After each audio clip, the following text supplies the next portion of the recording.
আসসালামু আলাইকুম, welcome to my secret kitchen. সবাইকে স্বাগতম। আজকে আমি নিয়ে এসেছি পাটাপোতা নিয়ে হাজির হয়ে গেছি। আর আজকে আমি তৈরি করে দেখাবো লাল লাল ঝাল ঝাল শুটকি বোনা। আমরা নরসিংদীর ভাষায় বলে থাকি শুটকির লাড়া, এবং আমরা নরসিংদীতে শুটকির বড়া, শুটকির লাড়া, নকশি পিঠা খুবই বিখ্যাত। আপনারা যদি ভিডিওতে দেখতে চান অবশ্যই আমাকে কমেন্ট করে জানাবেন, আমি প্রত্যেকটা রেসিপি আপনাদের মাঝে তুলে ধরবো। পাটায় পুতায় বাটার, পাটায় পুতার রেসিপি আলাদা একটি স্মেল আসে, আলাদা একটি টেস্ট আসে। এর জন্য আমি একটু কষ্ট করে, মনে যদি কারোর সাথে রাগ থাকে, জিদ থাকে, হাজব্যান্ডের সাথে ঝগড়া থাকে, সব ঢেলে দিবেন এই পাটা পুতার মধ্যে দিয়ে, আচ্ছা করে শক্তি দিয়ে মরিচটা এরকম আধ বাটা করে বেটে নেবেন। আর যদি মনে করেন খুব আলসেমি লাগছে তাহলে ব্লেন্ড করেও নিতে পারেন। আমার মনে অবশ্যই একটু রাগ জেদ ছিল, একটু মনটা খারাপ ছিল, একদম ইচ্ছা মতো ঝাল ঝাল করে মরিচগুলা মনের রাগে জিদ্দে বেটে নিয়েছি। এই পর্যায়ে মরিচটা উঠিয়ে এর মধ্যে দিয়ে দিলাম রসুনটা আমি আধ বাটা করে বেটে সাইডে রেখে দেব। কি কি উপকরণ রাখছে লাড়াতে এবং শুটকি ভুনাতে আমি সবগুলো উপকরণ দেখিয়ে দিচ্ছি। আমি মরিচটা আধ বাটা করে বেটে নিয়েছি, রসুনটা আধ বাটা করে বেটে নিয়েছি, ছোট ছোট একদম সাইজের কচু চিংড়ি নিয়েছি, শুটকি নিয়েছি 100 গ্রাম, এবং রসুনের কোয়া মাঝখান দিয়ে একটু টুকরো করে কুচি করে নিয়েছি, একটু বড় বড় টাইপ করে, যেন মুখে দিলে কামড়ে লাগে। এখন আমি চলে আসলাম মূল রান্নাতে। আমি এখানে দিয়ে দিলাম 1.5 কাপ পরিমাণ তেল। এর মধ্যে দিয়ে দিব আগে থেকে কেচে কুচি করে রাখা পেঁয়াজ কুচি। বেশ অনেকগুলো পেঁয়াজ কুচি দিয়েছি, প্রায় হাফ কেজির মতো। আপনারা আপনাদের পরিমাণ মতো দিতে পারেন। আমি একটু বেশি করে করেছি, আমি এটা আমার হাজব্যান্ডের কাছে পাঠাবো বলে। যাই হোক, এটা আমি হালকা নেড়ে চেড়ে ভেজে এর জন্য দিয়ে দিলাম এর মধ্যে রসুনের কুচিগুলো দিয়ে আমি ভালো করে নেড়েচেড়ে ভেজে নেব। যারা প্রবাসে থাকে, দূরে থাকে, মাছ মাংস যদিও খেতে পারে, কিন্তু দেশের এই বা দেশি আইটেমগুলো, শুটকিগুলো খেতে খুবই মিস করে। আপনারা যারা প্রবাসীর বউরা আছেন, ভাইয়াদের কাছে এভাবে কিন্তু রেসিপিটা করে পাঠাতে পারেন। তারা খুবই পছন্দ করবে এবং খুবই খেতে খুশি হবে দেখে। তো এই পর্যায়ে আমি ভালোভাবে নেড়েচেড়ে ভেজে নিচ্ছি এবং পরিমাণ মতো লবণটা দিয়ে নিয়েছি। এতে করে পেঁয়াজটা খুব দ্রুত ভাজা হয়ে যাবে এবং সফট হয়ে যাবে। তো এই তো, আমার চ্যানেলটি যদি ভালো লাগে, ভিডিওটি দেখে ভালো লাগে, অবশ্যই আমার চ্যানেলটি সাবস্ক্রাইব করে রাখবেন, লাইক কমেন্ট শেয়ার করতে ভুলবেন না। এই তো, এখন আমি ভাজা ভাজা করে নরম করে নিয়েছি। এর মধ্যে ফার্স্টেই দিয়ে দিলাম আমি রসুন বাটাটা, কারণ একে একে সবগুলো উপকরণ অ্যাড করবো, একসাথে দিলে হয়তো ভাজা ভাজা হবে না।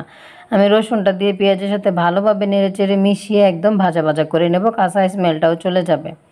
এই পর্যায়ে ভাজা হয়ে গেলে আমি এখানে এর মধ্যে অ্যাড করে দেব শুকনা মরিচ বাটাটা। যদি ব্লেন্ডারে ব্লেন্ড করতাম হয়তো একদম পানি লেকলেকা একটা ভাব এসে যায়। আমি কিন্তু পানি ছাড়া একদম শুকনা শুকনা বেটেছি, যেন জিনিসটা একদম শক্ত শক্ত হয় বা শুকনা শুকনা ড্রাই থাকে।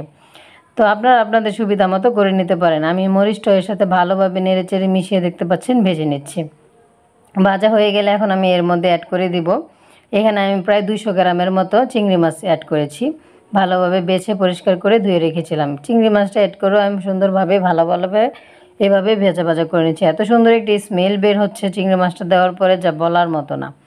তো যারা এইভাবে শুটকি পছন্দ করেন তাদের কাছে তো খুবই ভালো লাগবে, আর যারা শুটকি পছন্দ করে না তারাও কিন্তু একটু ট্রাই করতে পারেন, কারণ খুবই মজার একটি রেসিপি। এই তো, এই পর্যায়ে আমি দিয়ে দিলাম এর মধ্যে হলুদ গুঁড়ো 1.5 চা চামচ, ধনিয়ার গুঁড়া 1/2 চা চামচ দিয়ে ভালোভাবে নেড়েচেড়ে মিশিয়ে নিচ্ছি। লবণটা তো আগিয়ে দিয়েছি, আর মরিচ দেওয়ার কোনো দরকার নেই। আর বড় স্বাদ মতো একটু লবণ দিয়ে দিলাম, মনে হচ্ছে কম হবে, কারণ মরিচের যেই পরিমাণের বাটা দিয়েছি এটাই একদম জিব্বা। যারা বেশি ঝাল পছন্দ করেন তারা একটু বেশি দিবেন, যারা কম পছন্দ করেন তারা কম দিবেন। এই পর্যায়ে আমার সবগুলো উপকরণ অ্যাড করা হয়ে গেছে এবং ভাজা হয়ে গেছে। এখন আমি মশলাটা ভালোভাবে কষিয়ে নেওয়ার জন্য এবং সিদ্ধ হওয়ার জন্য সব কিছু একত্রে দিয়ে দিলাম পরিমাণ মতো 1.5 কাপ পরিমাণ পানি। কারণ পানি না দিয়ে যদি সিদ্ধ না করি এটা কিন্তু কাঁচা কাঁচা রয়ে যাবে এবং এটাও সুন্দর মতো সিদ্ধ হবে না। আমি ঢাকনা দিয়ে ঢেকে জাস্ট 3 মিনিটের মতো রেখে দেবো, যেন সুন্দরভাবে প্রপারলি সিদ্ধ হয়ে যায়। এই তো দেখতে পাচ্ছেন বলক উঠে গেছে। আমি কিন্তু মেন উপকরণ এখনও অ্যাড করিনি, সেটা কি হচ্ছে চাপা শুটকি। আপনারা যদি চাপা শুটকি না পছন্দ করেন অন্য কোনো শুটকি দিয়েও করতে পারেন, কিন্তু চাপা শুটকিটাই মোস্ট সুন্দর একটি ইম্পর্টেন্ট, এবং এটাতেই সুন্দর একটি স্মেল আসে এবং অনেক সুন্দর একটি গ্রানও বের হয়। অবশ্যই এটা দেওয়ার চেষ্টা করবেন। এই তো দেখতে পাচ্ছেন আমি এটা দিয়ে আবারও ঢাকনা দিয়ে ঢেকে দিচ্ছি, ভিতরে দিয়ে দিলাম এবার চেপে চেপে, যেন শুটকিটা সুন্দরভাবে সিদ্ধ হয়ে যায় এবং সুন্দরভাবে মিশে যায়, গলে যায়। এই পর্যায়ে হচ্ছে জাস্ট ইচ্ছা মতো লাড়ালাড়ির পালা। যত নাড়বেন এবং যত শুটকিটারে ভুনা ভুনা করবেন ততই এটার সুন্দরভাবে স্মেলটাও বের হবে এবং খেতেও খুব ভালো লাগবে। একদম শুকনা শুকনা করে ফেলবেন, একদম ভাজা ভাজা করে ফেলবেন, যেন উপর থেকে তেলটা ভেসে যায়। দেখতে পাচ্ছেন কত সুন্দর লোভনীয় একটি কালার এসেছে। এটা যদি যারা ব্যাচেলর ভাই এবং বোনেরা আছেন তারাও বাসা থেকে করে নিয়ে একটা না 1 মাস অনবরত ফ্রিজে রেখে বা নর্মালে রেখে খেতে পারবেন। এই তো আমি সাথে সাথে ভাত নিয়ে বসে পড়েছি, গরম গরম লেবু দিয়ে জাস্ট অসাধারণ লেগেছে। চিংড়িগুলো যখন মুখে লাগতেছে জাস্ট বলে বোঝানোর মতো না। আশা করি সবাই ভালো থাকবেন। আসসালামু আলাইকুম, আল্লাহ হাফেজ।